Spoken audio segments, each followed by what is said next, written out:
E pra të dashur miqtë e mi, ja ku po ritakohemi sërish së bashku për të ndarë një ngjarje që sapo ka ndodhur në fakt brenda shtëpisë së Big Brotherit, po nga që e pash doja dhe ta komentoj.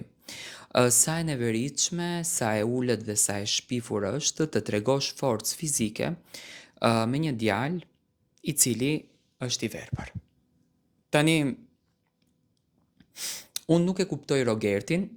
pse nuk arrin dot që debatin ta përballoj me argumente, ta përballoj me fakte, ta përballoj me fjalë ashtu siç e përballon Stenaldo, por duke qenë në vetëdije të plotë dhe duke e ditur që Stenaldo është i verbër, ai shkon dhe i thot më liro rrugën që realisht në dhomën e gjumit Stenaldo nuk ishte as te dera, ishte pranë krevatit Rogerti që Rogerti mund të shkonte anash të kalonte pa problem, por Rogerti për t'u akmerur kundër drejt Stenaldos, nga që e luan lojën me inat, domethënë e nxjerrën inatin para lojës,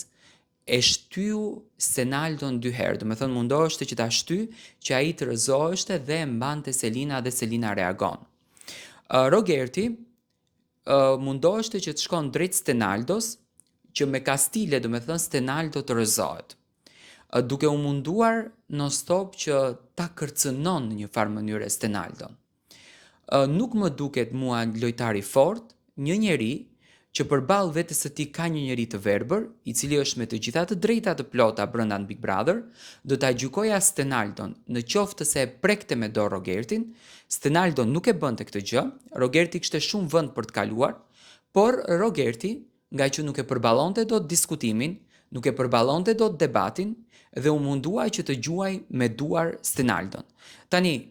Stenaldo sonte nuk u komentua për faktin që Marko ja mbylli derën, që Marko do ta shikon këtë gabimin. Por të paktën raste të këtilla ku Rogerti e gjuan me kastile, vetëm që ta rrezon dhe nuk e bën një herë, por e bën 3 herë, mbas 1 minuti prap, dhe Selin reagon dhe i thotë që ti nuk je mirë me mendjen, shife çfarë bën, kjo është e ulët. Unë mendoj që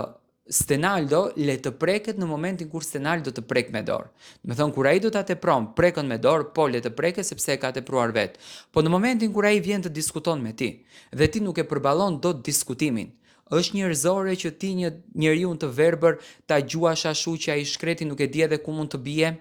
Edhe pse ai as nuk i kishte zënë fare rrugën, ekziston videoja, me patjetër që produksioni do ta poston në faqen Instagram të Big Brotherit ku janë ngrindur të dy, as nuk ja kishte penguar rrugën asnjë gjë, por Rogerti është i kamufluar, është i mërzitur që ka dalë Marko, që po i dalin njerëzit e tij dhe këtë gjën po e nxjerr në formë fizike. Unë mendoj që vllau i madh duhet merr masa për këtë gjëra dhe duhet një herë për gjithmonë të dënohet një veprim i tillë dhe jo të dënohet një djalë i cili preku pak një dorë dhe menjëherë jashtë. Ky është mendimi im për ngjarjen që ndodhi sonte. Mendoj që kundër drejt Stenaldos nuk tregohet kultura e njëjtë.